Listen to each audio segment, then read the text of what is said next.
কথায় আছে, একা থাকলে ভয় জাঁকিয়ে বসে, অনেকে থাকলে আবার অতটাও ভয় করে না। কিন্তু মাঝে মাঝে ভয়ের কাছে এই ধারণাও হার মেনে যায়। ফিয়ার ফ্যাক্টরিতে আজকে রয়েছে এমনই এক এক্সপিরিয়েন্স।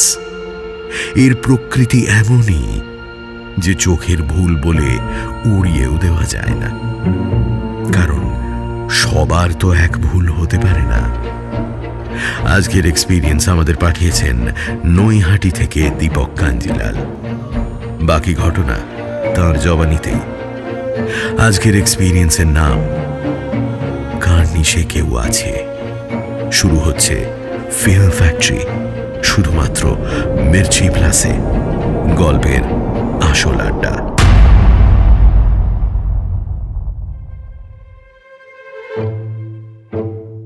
আমাদের পাড়ায়, তার পাশের পাড়ায়, তার পাশের পাড়ায় তিনজন বন্ধুর উদাহরণ দেওয়া হতো।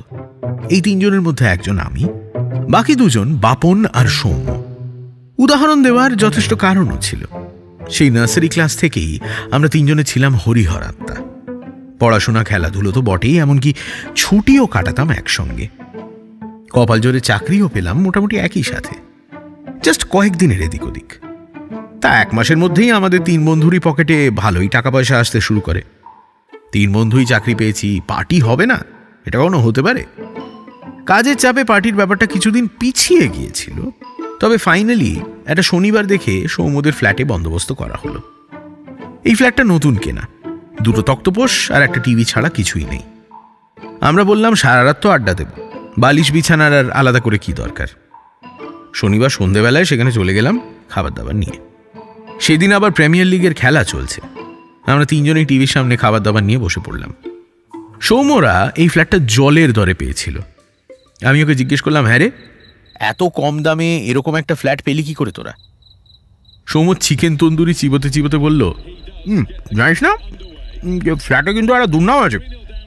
বাপন বলল, মানেটা কি? ফ্ল্যাটটা ঠিকঠাক নয় নাকি? সৌম্য মাথা নেড়ে বলল, না সেরকম কিছু ম্যাম, জল ইলেকট্রিসিটি সব ঠিক আছে, দুর্নাম আসলে অন্য জায়গায়। এখানে নাকি তেনাদের বাস। আগে 2-1 জন নাকি এই ফ্ল্যাটে সব অদ্ভুত কাণ্ড ঘটতে দেখেছে। যখন তখন নাকি আলো জ্বলে ওঠে, যখন তখন হাঁটা চলার শব্দ শোনা যায়। আমি অবশ্য বেশ কয়েকদিন এখানে কাটিয়েছি, কোনোদিন ভয়ে কিছু শুনিনি বা দেখিনি। কিন্তু আমার ঘুম তো জানিসই, একবার চোখ বন্ধ করলেই হলো। কানে কাছে অ্যাটম বোমা ফাটলেও ঘুম ভাঙবে না। আমি বললাম, ভাই তুই এই কথাটা আমাদের কাছে চেপে গিয়েছিলি? ভূত দেখতে হলে তো এখানেই আসতে পারতাম। বাপন ডাকাবুকো গলায় বলল, শোন, আজই ভূত দেখতে পারি। 3টে ভূত এখানে সারা রাত হই হল্লা করতে এসেছে, সেই আনন্দে বাকিগুলোও ঠিক জুটে যাবে। এখন বুঝি সেটা না হলেই বোধহয় ভালো হতো।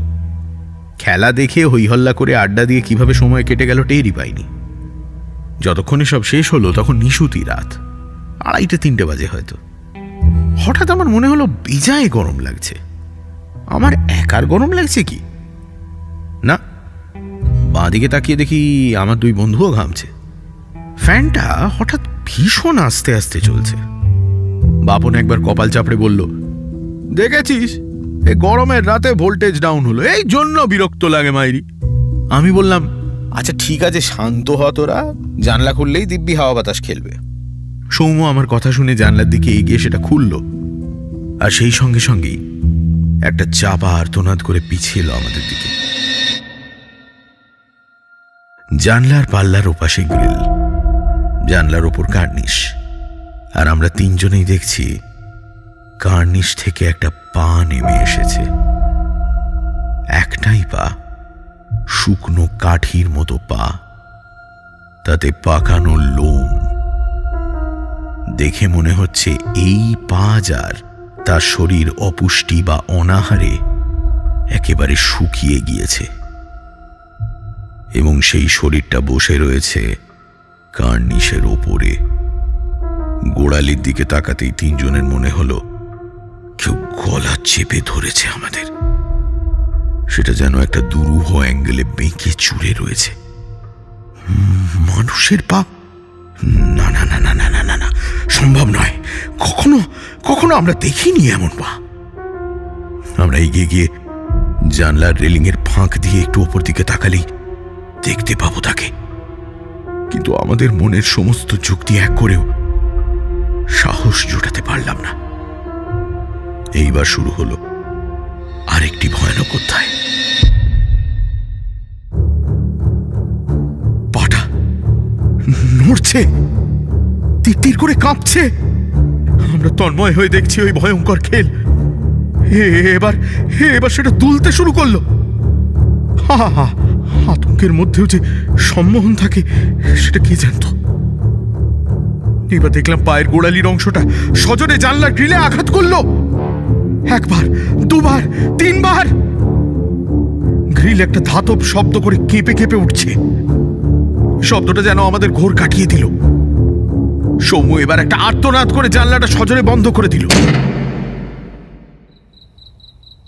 আমরা মিনিট খানেক চুপচাপ দাঁড়িয়ে রইলাম।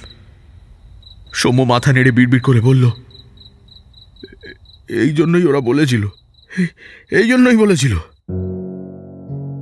এতদিনের বন্ধুত্বের সুবাদে আমরা পরস্পরের মনের কথা বুঝে যাই। আজকেও যেন বুঝে গেলাম।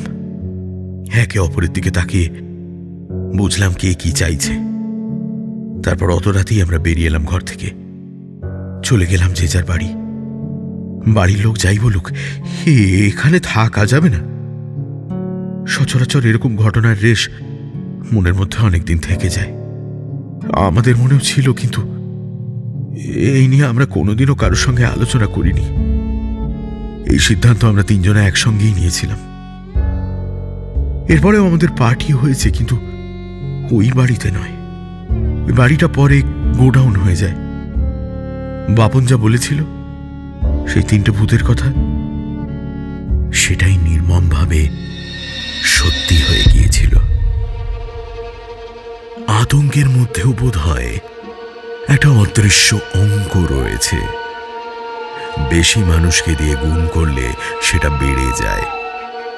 কারণ এই ইকুয়েশনের অন্যদিকে যে রয়েছে বা যারা রয়েছে তাদের তো আর যাই হোক মানুষ বলা চলে না। ফলে সব সময় লজিক কাজও করে না। ফিয়ার ফ্যাক্টরি ফিরে আসবে শুধুমাত্র মির্চি প্লাসে। গল্পের আসল আড্ডা।